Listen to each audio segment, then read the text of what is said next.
of Better, Smarter, Richer, 7 Business Principles for Solo and Creative Entrepreneurs. And I'm your host today on Solo Pro Radio. I am a coach and a business consultant, an author, and my mission is to help solopreneurs, those of you in one-person businesses, whether you are professionals, creatives, or even encore entrepreneurs, those of you 50-plus starting businesses in order to monetize your expertise.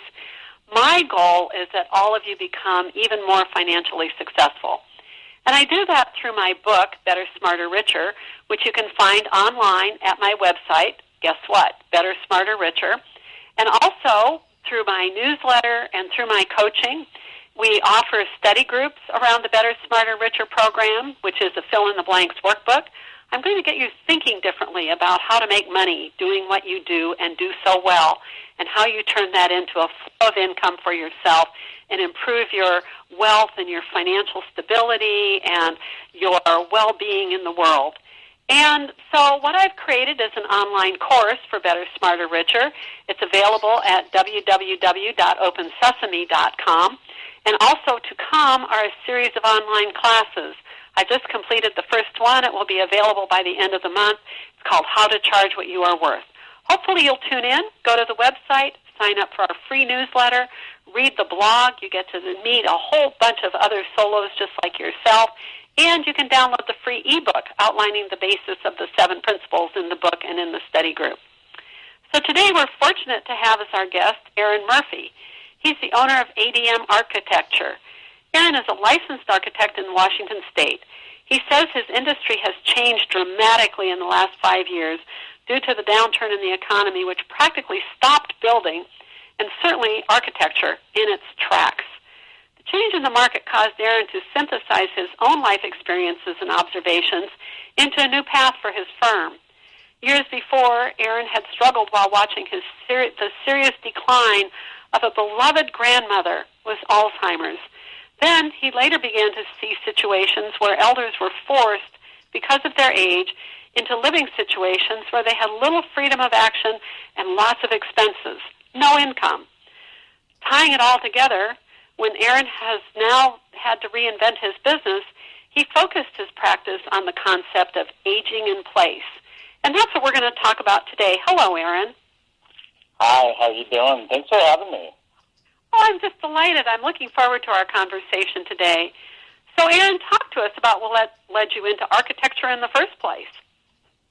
Oh, gosh, that would take me back to high school, I suppose, when I loved math until calculus, and then it suddenly lost its applicability, I guess. I couldn't see the reasoning behind calculus, but I loved algebra and trigonometry, and, I was drawing a lot, the artistic side of me that I was taking a drafting class to take a look at that artistic side at the same time that I lost interest in math at that higher level of calculus. So I thought, well, engineering's out. I guess if calculus doesn't have any real-world application for me, but all the other stuff really applies, and drafting's fun. So I went to the University of Washington with that in mind, going to architecture school. So. Oh, that's great. I had a guest a few months back who writes a newsletter called The Ambidextrous Brain, because we keep talking about right brain and left brain, and he said, I think what we need is the ambidextrous brain, and it sounds to me like you have one of those, both left brain skills and right brain skills. Well, it's funny. My son, actually, he swung a golf club left-handed until he was about 3, and now he's swinging right-handed. And I could never dribble a basketball very well right-handed. I always dribbled left, but everything else I do is right. So I suppose I must meander back and forth. Yeah, another ambidextrous brain. Well, my guest Isaac thinks that that's where the new ideas are really going to come from, is the people who can tune in to both the left side and the right side of their brain. And if you're an ambidextrous brain person too, it sounds like you're using that in every way in what you're doing with your career. Yeah, I think you have to too. I mean, one side of it's very math oriented, and one side of it's very artistic. So yes, very much so. So how early did you open your own firm once you were licensed as an architect? Did you become a solopreneur early or move to a little later? Well, let's see. That's a little bit longer road, but I'll get through it quick. ADM Architecture outside of Seattle in a smaller town called Paulsbo is my firm, and I opened that in March of 2009, so we just passed 4 years. I did have a previous business. I think, grew into entrepreneurism as a mindset as I was getting my architecture license. I got licensed in 2003, and it was around that time that you start thinking a lot more about, gosh, I've done all this education and all this training and, being mentored by others, and now I've passed these 36 hours of exams. You start to think a little bit more about what you were speaking to in your own intro about, kind of getting paid your worth and what am I worth and what's all that education worth. Unfortunately, I live in a little bit more rural area and chose to quit commuting to Seattle, and that actually created taking a pay cut. I tried working for 2 smaller firms in our rural area. The problem with that is that if it's a 3-person architecture firm instead of 30, and then things get slow, I'm the middle guy that's the overhead problem. Oh, dear. And so, because the owner can babysit the drafter when there's not enough work, right? So that happened to me twice, unfortunately, right after my first son was born, and it was a twin who may have special needs. So losing your job twice in the first 9 months after a child really sparked me being up late at night and reading books on real estate investing. Anyway, short story long. Went to a business partner friend of mine who was a structural engineer, and I said, hey, let's do real estate investing full time. Here's the business plan I wrote. So he gave me the seed money, and I went off and bought 18 houses in 24 months. Unfortunately, my goodness. I forgot to have lunch with Alan Greenspan and a crystal ball in a rear-view mirror. So learned a lot in the spring of '07 about how quickly real estate does not move. So lots of good life lessons. But my point really is that it was around age 32 that I became an entrepreneur in mindset. And both my folks are as well.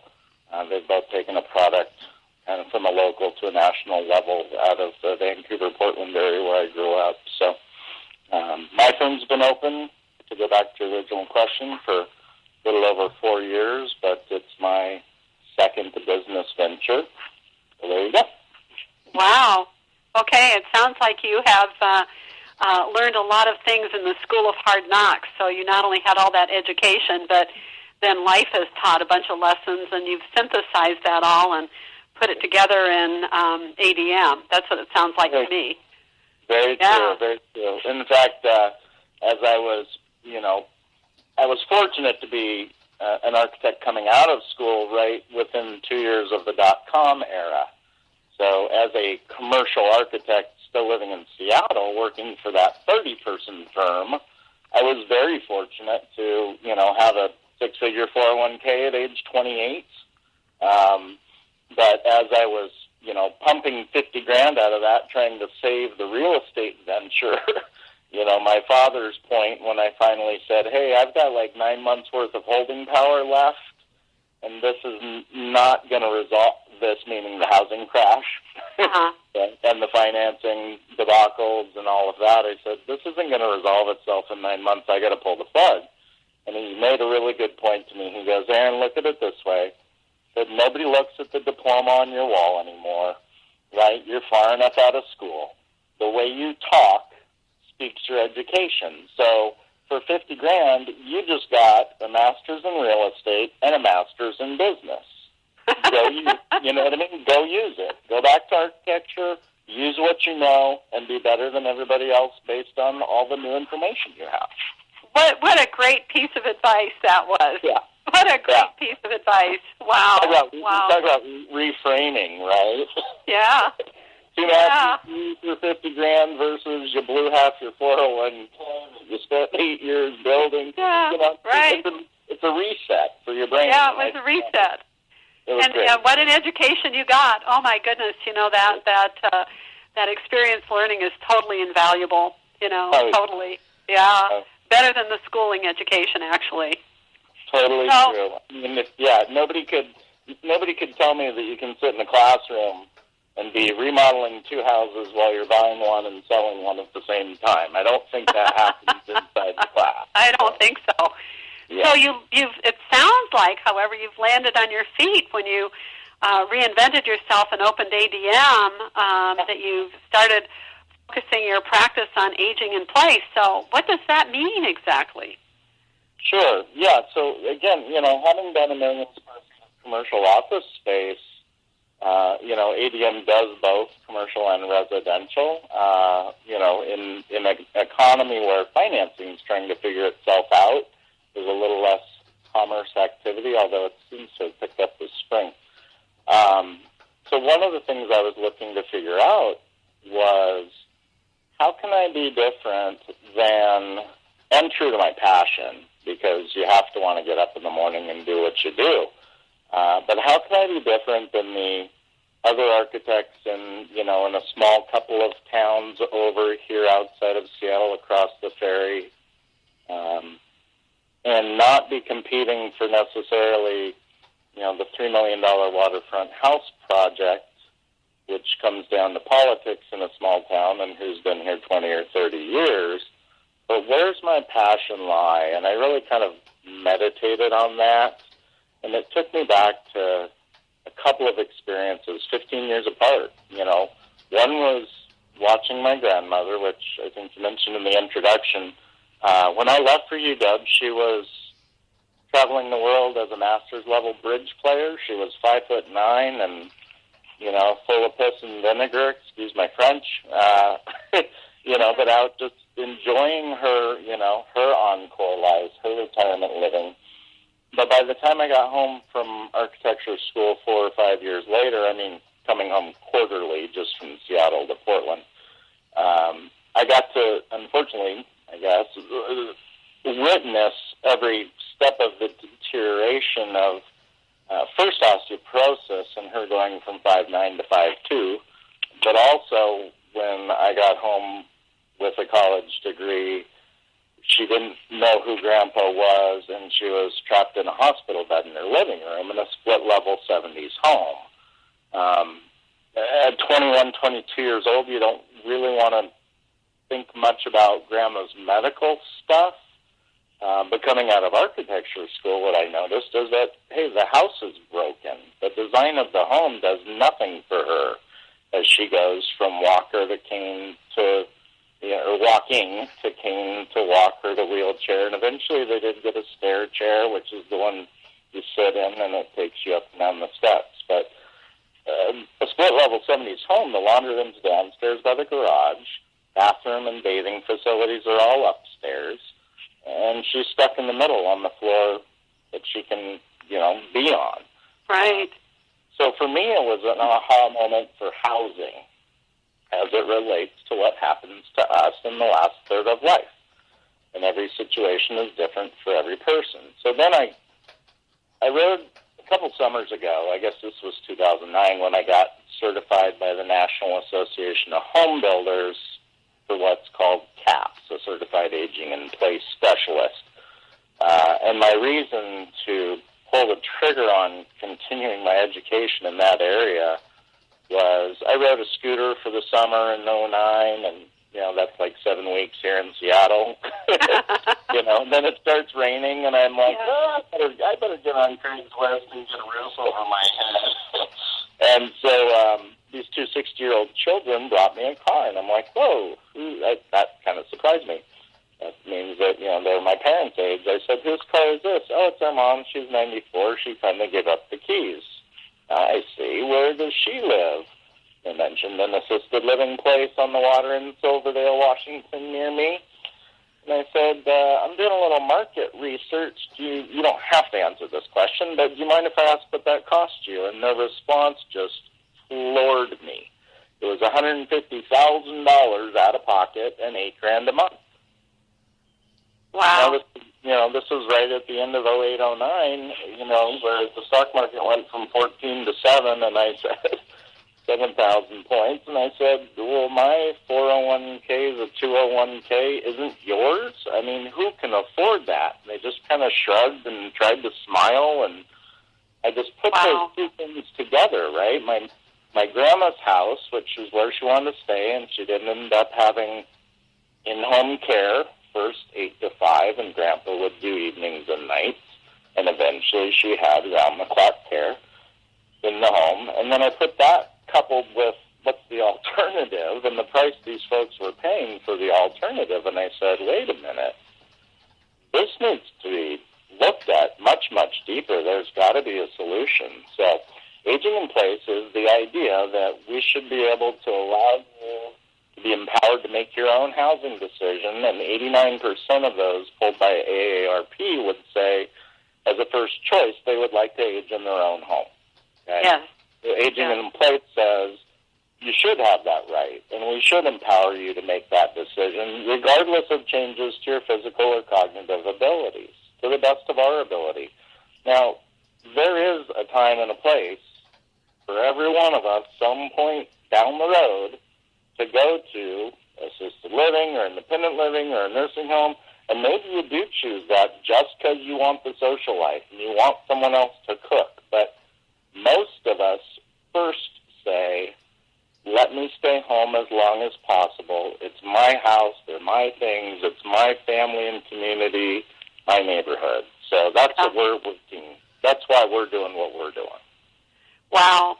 And, from a guest we had a couple weeks ago who's working on, as a developer for, some of the aging and, of the aging community properties, there aren't even going to be enough places, nursing homes or assisted living centers or retirement centers for people to leave their homes with this, balloon of baby boomers coming through the population right now, where we have 100 million people who are over the age of 50. And there certainly are not 100 million housing units, even if people didn't want to age in place. So it's quite a field. It definitely is. And that multi-billion-dollar industry, what's CCRC, that continuum of care from independent living to nursing home and memory care, that whole continuum recognizes that although they spend billions in marketing and advertising and upgrading their gym and their spa and their pool, they're only capturing 5 to 8% of the population, and they know it. Yeah. And they still can't keep up, and that's just true demographic mass. They're shifting in a way we've never seen before, but we've known it's coming, and now it's how do you keep up. My point is that, hey, if they know that, then there's another 700 million people in the United States that would like to stay in their own home. What are we doing about that? Right, that is exactly right. Go ahead. I was going to say, so how has that impacted, the work that ADM is doing? Is that brought you, has your CAP certification brought you a lot of clients where you're remodeling or building, or changing people's current homes to meet their needs? Has that affected your business? It has. It's taken time, and this is an argument that I've just started making recently. I speak on the topic pretty regularly, at least once a month, and I've been presenting to Rotary clubs, Kiwanis, Lions Club, where the demographic of the room is the right demographic as a potential consumer client. But I feel like having gotten CAP certified, and I think I just heard this week that there are now 5,000 CAP certified people in the U.S., I don't feel like NAHB is doing a great job of the sales exposure part. And I've had to, I've spoken publicly, and luckily I enjoy it, and I'm told I'm pretty good at it. But and what if that wasn't the case? I don't feel like NAHB is doing a great job of educating the public under the idea that a sale takes 7 touches, right? Right. You're not going to remember my brand or my logo. Run across it 7 times. So I'm doing all of the speaking to get those 7 touches right now. I wish personally that NHB was doing a better job of getting touch 1 and touch 2 out. So is NHB you're talking about, Aaron, is that the National Home Builders? The National Association of Home Builders, right? Okay. They coupled FAARP to put together the CAPS program.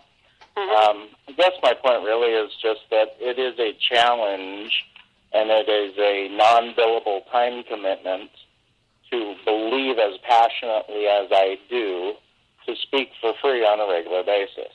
Right.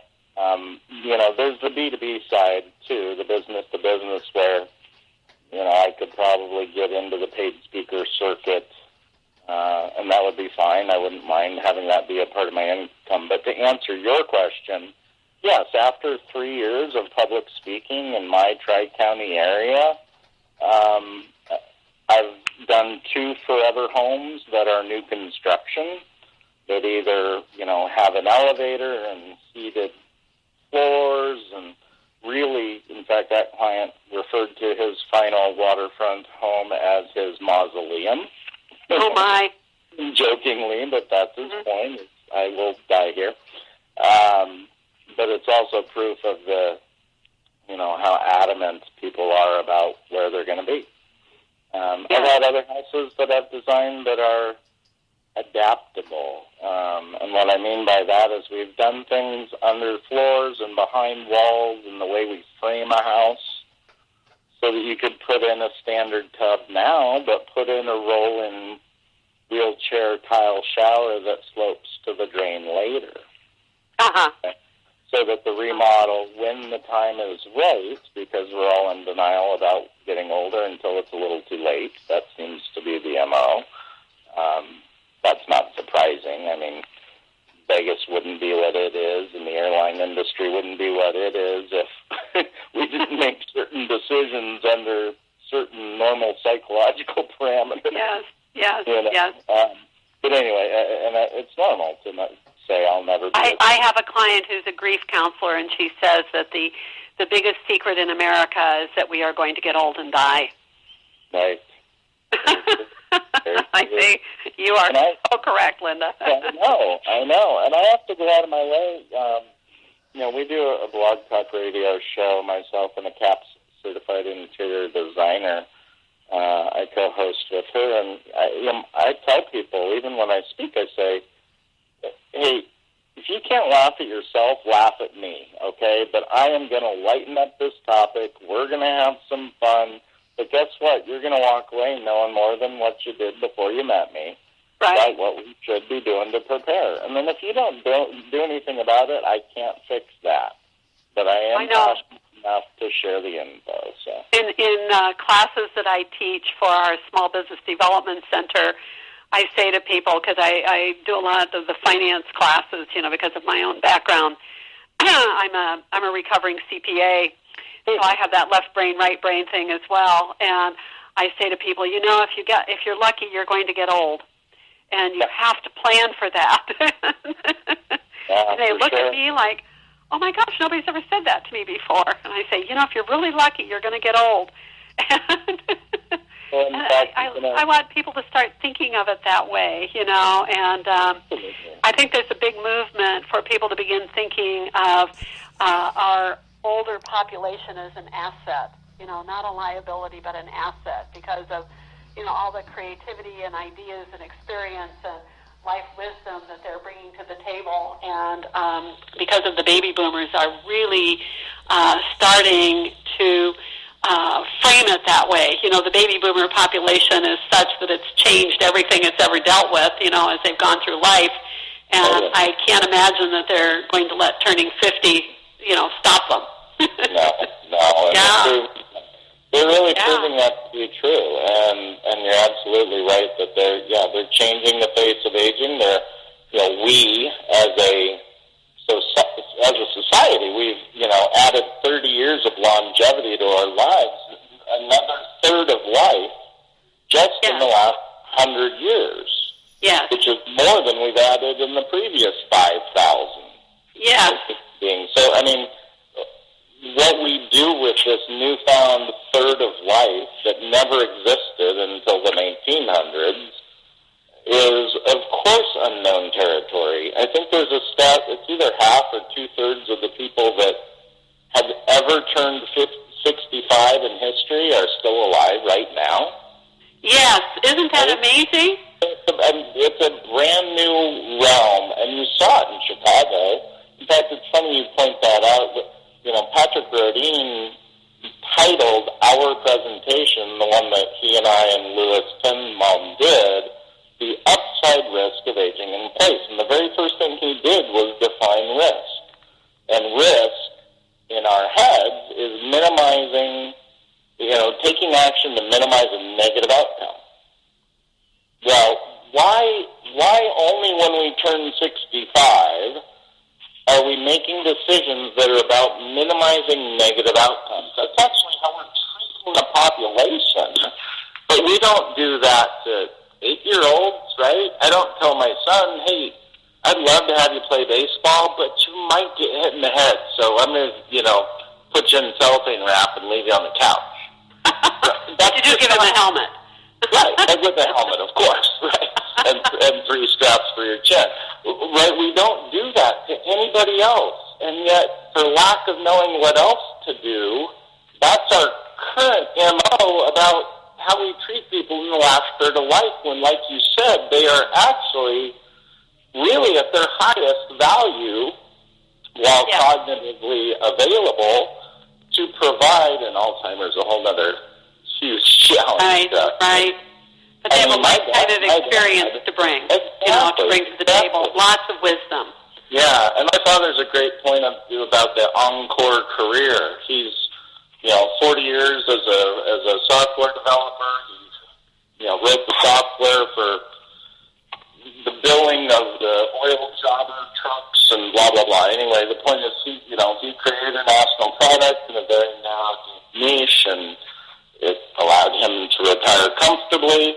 But he's now immediately gone over and taught himself a new software, PHP, the underbelly of, Facebook programming, teaching at the community college, and now he's doing that stuff for free for nonprofits like people trying to raise money for Haiti or breast cancer right? So exactly the point of Encore Careers. Some of us, them, no longer need the money, but really recognize that having purpose keeps you alive. Yes, it does. And there's a huge movement towards that social entrepreneurship of giving back, and how wonderful that he's doing that. And, in my family, when my father retired, my mother said to him, I married you for better or for worse, but not for lunch. So having you hanging around the house is not going to be a good thing. So my father, who had a very long career as a metallurgical engineer, went out and found consulting jobs and was revered as a consultant. And, many of the little steel-type businesses that were trying to get up and going as we were bringing steel back to the manufacturing back to the U.S., were thrilled, to have his years and years and years of talent and experience to help them along. It was quite wonderful, but people know things. They've been working at it their whole life. Absolutely. So it sounds like, you are really talking about this issue of aging in place, that you're becoming a spokesperson and a speaker for that movement. So is that true? Are you doing that nationally or locally, or? Both. Mm-hmm. Yeah. When I express this, myself and another gal in my county created, to use the terminology of Napoleon Hill, a mastermind group. Mm-hmm. About 7 entrepreneurs or business owners that we felt would be a good sounding board. And when I described the aging in place information, and then one of those gentlemen in our group heard me speak at Rotary, he said, you have an interesting mix, Aaron, of, the technical skill set of a licensed architect and the ability to entertain with a microphone from your choir boy days. He said, you need to really capitalize on this, and if you're passionate about it, webinars and speaking and radio, and he said, I think we should lay out kind of a blueprint for you to look at national thought leadership in this area. That's great. That's kind of then, although we meander through it and learn as we go, I think that's probably where me creating EmpoweringTheMatureMind.com came from, is the idea that what I do or what I can provide, or whether I speak or write a book or blog to boomers and their families, it's more than just stuff an architecture firm would do, so that it needed to peel off and have its own name. And so EmpoweringTheMatureMind.com, I think the website started, it was about 15 months ago. Okay. But I'd been speaking for 2.5 years at the time. So talk about empowering the mature mind, because I work with lots of people who are creating online businesses. So is this the platform for an online business that you're working to create? No, in a community, or what have you got in mind? Yeah, no, it's about community and a tribe and a following. Which part of that is, a double opt-in list for newsletters, and eventually people that will, attend webinars or buy the book that I've written that's in copy editing right now. And or people that just want to stay informed, even if it's just daily through the Facebook page we have, or, there's many avenues to do that. I had a couple people recently email me at info@EmpoweringTheMatureMind and say, hey, we want to know what this podcast is about, but we have people that are hard of hearing. So I outsourced getting transcripts written for that. So, there are a lot of different avenues to get that information. The Internet's an amazing thing, but it's also too big in the sense that, especially for people that didn't grow up tech savvy. Yes. I think we've almost come full circle where even if I wanted to look up a plumber on the Internet, we're almost back to actually needing a referral, right? To even know where to go on the Internet and trust what we're finding. And so that's what we're providing to our community, in the form of a daily newspaper and a quarterly newsletter, and keeping people abreast about what's happening kind of in all things national and international in aging in place as a topic. And it's a buzzword, right, wrong, or politically correct. There's plenty of discussion about that, ageism and all the things that go with what we were talking about a minute ago, about how we're sort of hardwired to treat the last third of life when, in fact, that's not really the way it is. Ken Dykewald made a great point in Chicago. He said, nobody's suggesting that if I gave you 30 years, you're going to say, yes, please tack it on at the end when I'm in a wheelchair and incontinent, right? People are interspersing that 30 years throughout their life in the form of breaks and sabbaticals and, early retirement and then come back and encore career. They're sprinkling that 30 years into the last 50. Yeah. And we're just doing things differently. And so it's aging in place is a concept that, language overlaps a fair bit with universal design, which is just design that's better for everybody. Adaptable. Okay. I don't know about universal design, so talk about that just a little bit when you say it overlaps with aging in place. Yeah, universal design is just products that work better for everybody. Okay. Again, it can be something, it doesn't have to be institutional. We're not just talking about grab bars. We're talking about lever handles instead of doorknobs. I like to tell people, as an example, if someone were listening to the show, put your hand around a baseball or a tennis ball and put your hand inside of a sock and go use your house and let me know how it works for you. Okay, my 5-year-old can't pull that speculative house, the builder built the house with no one in particular in mind. My daughter can't pull that faucet out to get the water on. That's hard for her. So how could my 80-year-old grandmother with arthritis do it? That's what lever faucets are good for. Same with your doorknob. I mean, I don't recommend doorknobs to really anybody, because if you're a wife with a baby on your hip and a bag of groceries and a leash with a dog at the other end, you need to open the door with your elbow, right? So anyway, there's just those kinds of things, the height of your microwave, or the fact that they make dishwashers now that are drawers, not doors. Those are all things that are just at better heights, and they work better for everybody. And technology is nice in the sense that a product, we're kind of 5 to 8 years ahead on individual products that are brilliant. But it's how it all goes together and which ones are right for you is my argument for why a CAP-certified architect brings a great amount of value. So does the elder law attorney. So does the contractor. So does the financial planner. But if you have a general contractor in your house saying, well, I can put in a grab bar, or I can remodel your kitchen, but they don't know how you're living on a fixed income, and they're not working with your financial planner. I just think there are many pieces to the puzzle, and we're just one important piece. But I think that not seeing the big picture and not being proactive can be it can be detrimental, and unfortunately we've probably both heard stories where it can be somewhat catastrophic as well.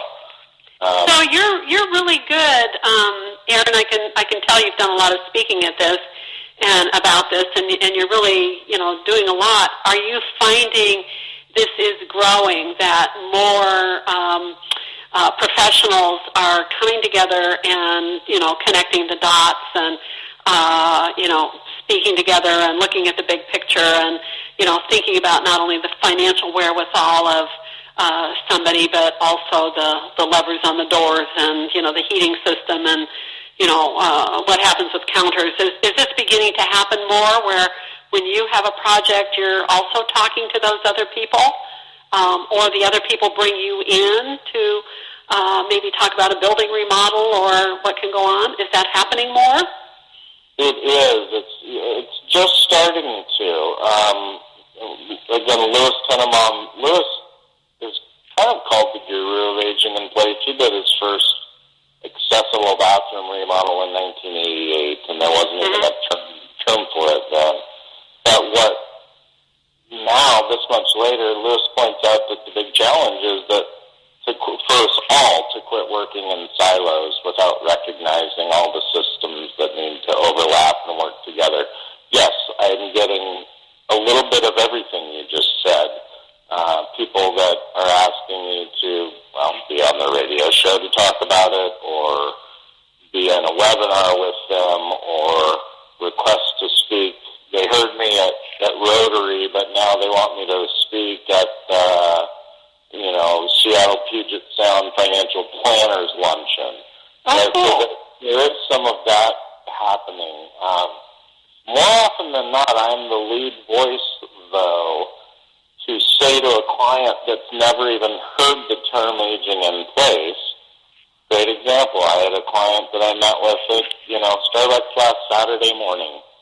They found plans on the internet. They tried to submit them to the local county. The plans got kicked out for not being specific to our soils or our snow loads or our wind loads or any of that.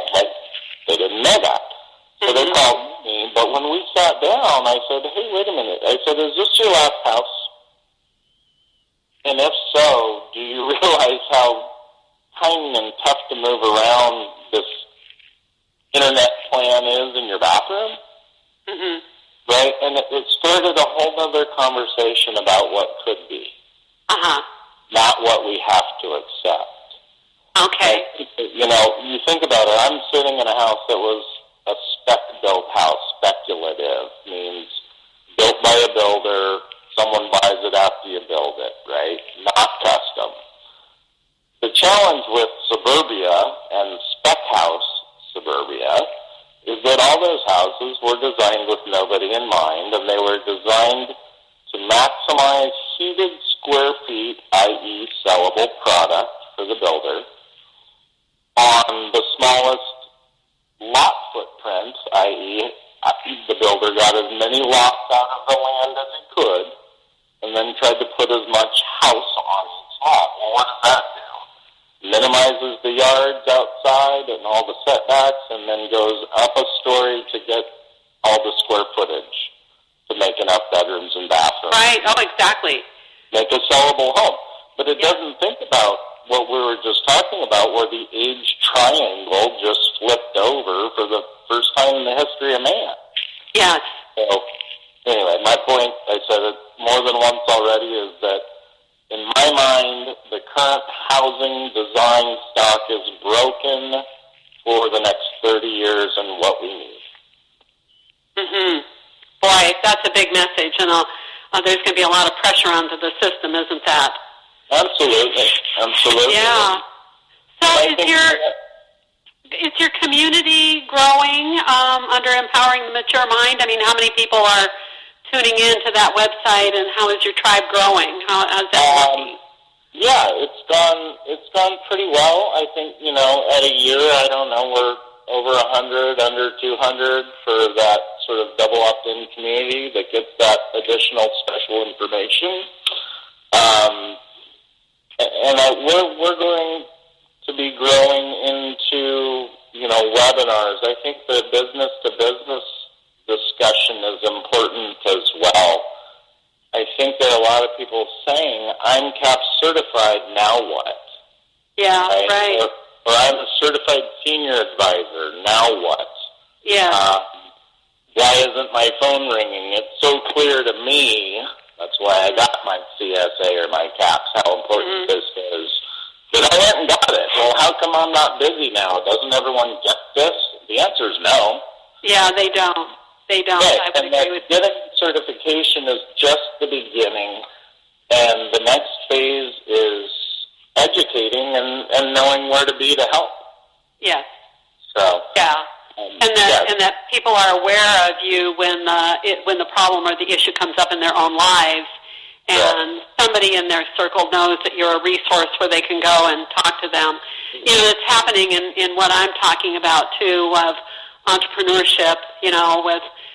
In my work with the Small Business Development Centers, we've been talking about entrepreneurship for a long time, and it's only in the last 5 or 6 years that we've really begun to talk about one-person businesses, solopreneurship, which is a huge growing population.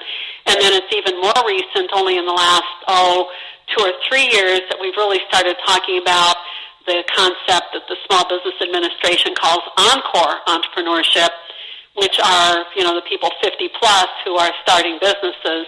And I keep saying that solopreneurship, one-person business, is perfect for people who want to be encore entrepreneurs, because it's a small investment of capital. Usually it's a service business. It's monetizing something that so your capital is your mental capital, your intellectual capital, rather than others. These are businesses that are usually quite flexible. You can do them a lot or do them a little. And, they're great businesses at times to be supplement to other streams of income, maybe where you don't need to have your total well-being depend on this business, but part of your well-being. And so I'm in a little niche sector of what you're talking about. I'm talking about the financial piece of aging in place and, consider monetizing your expertise. And that, too, it's growing, but it's still, something that you've kind of got to get across to people, that there are alternatives to being a greeter at Walmart. Yeah, very true. And I think that's why, at my age 39 and my second business venture full-time, I think it's why I'm kind of running 2 parallel lives right now. I mean, sounds like I've got the 30, 60, 90 days. Yes, I'm an architect here in this county, and and I do that work, and that pays the bills. But I also, clearly, having done real estate investing at the pace I was doing it, believe in residual and passive income, and that's where the intellectual property and the point you made about people do want to know and will pay for the information you know. Yes. And that's why writing a book or getting in speaker circuit or talking on the B2B side, my first live webinar through Empowering the Mature Mind is likely going to be the B2B, because I've done the 35 speeches to the consumer, and that has not resulted in me needing to be an 8-person firm because I'm so busy doing architecture for aging in place. Yeah. Right. Yeah. So you're a little bit ahead of the curve. Well, yeah, but we know already that at 10,000 people a day turning 65 starting in January of 2011, I mean, the silver tsunami, the wave just crashed, right? It's here. Yes. Not I love ahead. the silver tsunami. I haven't heard that expression. I'm not ahead of the curve. I'm trying to paddle to not get crushed by the wave and maybe, from a business perspective, catch some of that wave. Yeah. My point is that if I spoke to 100 people 35 times and my firm is still a one-person firm, there's some other side of this that needs to be addressed. And I think it's that B2B side of, hey, I'm a CAP certified whatever. Why aren't I busy? And bringing professionals like you and me to webinars, people that couldn't go to Chicago to hear me and Patrick and Lewis speak or Ken Gwald speak. It cost me $3,000 to go speak there, just flights and hotels and all that. Well, wouldn't somebody like me sitting in Portland, Oregon, pay $197 to get on a webinar with 4 of us to talk about, okay, you're CAP certified, now how do you make a living at it? Yes, exactly. I think that's a good idea. Because a third of my project work right now is related to aging in place, either because I speak about it well and I bring it up to somebody that didn't even think about it, or that they've heard about me. You know, I can't go to Costco to go grocery shopping without seeing 5 people that I know. Oh, that's good. Which, good. Right. People look at me, you know, friends that I'm with, or you know, my partner, Kim, you know, when she says to me, oh, my God, everybody knows you. I'm like, well, I don't have a choice, my dear. Yeah. You only need an architect every 7 years. I got to know a lot of people to make that referral-based work. So, well, I do think you can monetize the empowering the mature mind, and I think you can monetize that because I know I'm working with lots of solos who are monetizing online businesses, and you are right to have the book, which is basically the manifesto or the thought process that comes, and then turn that into classes and webinars and things that you can develop and deliver to a very broad audience by using the power of the Internet. I think you're on the right path with that. And it sounds to me like you're further down the road in the same vein, in the same line. I mean, I think I am. I'd love to pick your brain on exactly that point of taking passion and education, but also saying, hey, I wouldn't mind paying part of my bills with this. Yes. And how do I go from A to B? Yes. Or, you know, from A to S with a line through it, i.e. dollars. And it's not about trying to take advantage of anybody. It's about, hey, I've worked really hard to gain this level of research and insight and expertise. Yes. Now, you know, how do I get people to attend and sponsors to advertise? And because, I mean, think about it. Phillips Lifeline or the push-button collar or the whatever, right? The microwave with some robotic arm that feeds you. Whatever the case is, there's tons of vendors, right? Think about the exhibit hall in Chicago where I spoke. Those people like to have their logo on a webinar slide presentation, right? Yes. So there's this whole side of it, just like learning to self-publish is a whole new language. Isn't it ever? Oh, my goodness. Yeah, And then setting up a webinar. I've got somebody that knows how to run a webinar for me, but how to sell advertising if you've never done it. And luckily, I think personality-wise, I'm okay at that, and it doesn't bother me, but some people are scared to death to sell anything, and that can be a real challenge, can't it, when they're... Oh, absolutely. They're saying I'm educated and I'd like to share it, but I don't want to sell myself.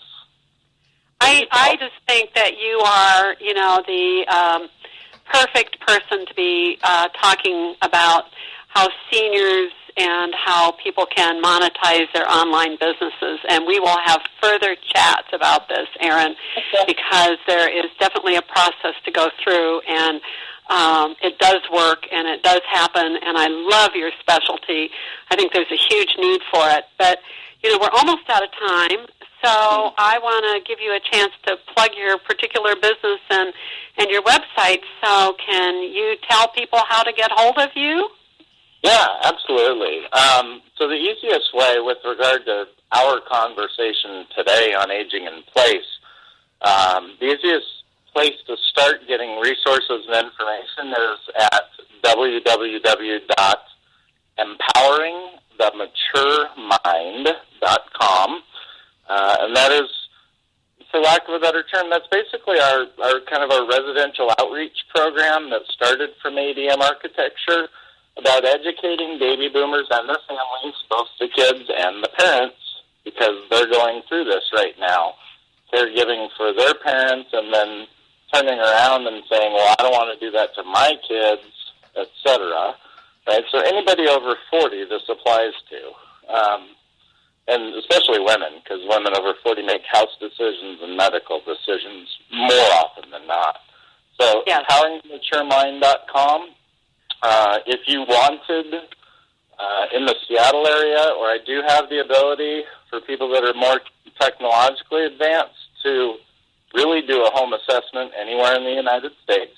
Again, that has to do with some technology ability, but if you want to go through us for any consultation work related to architecture or residential home design for better accessibility or adaptability in the future, that website is www.adm,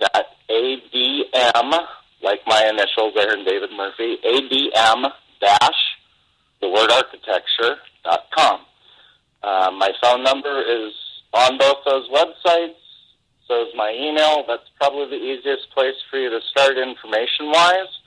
Both those firms, companies, outreach programs have Facebook pages.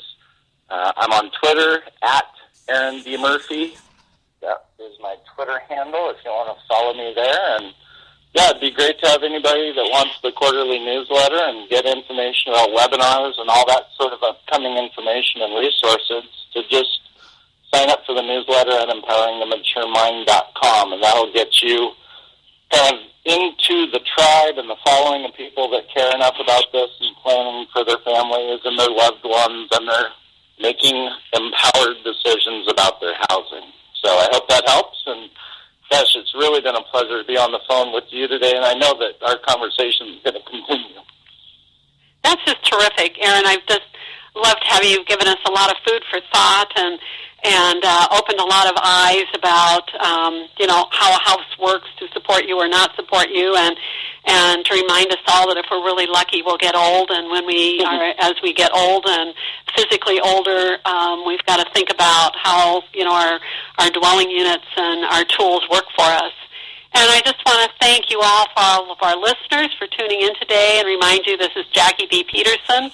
I'm the author of Better, Smarter, Richer, 7 Business Principles for Solo Entrepreneurs, which certainly includes those of you who are encore entrepreneurs getting ready to monetize that expertise. I think experience is opportunity.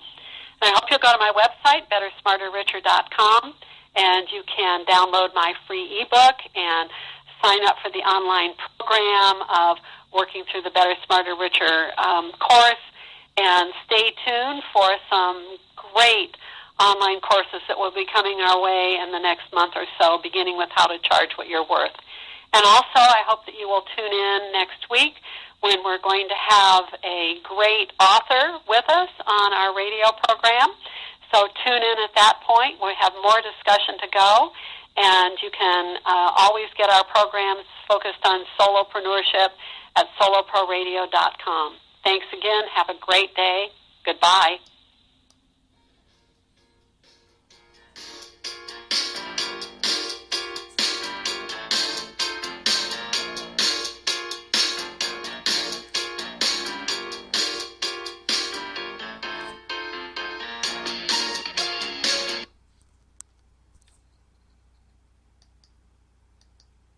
Conference recording stopped.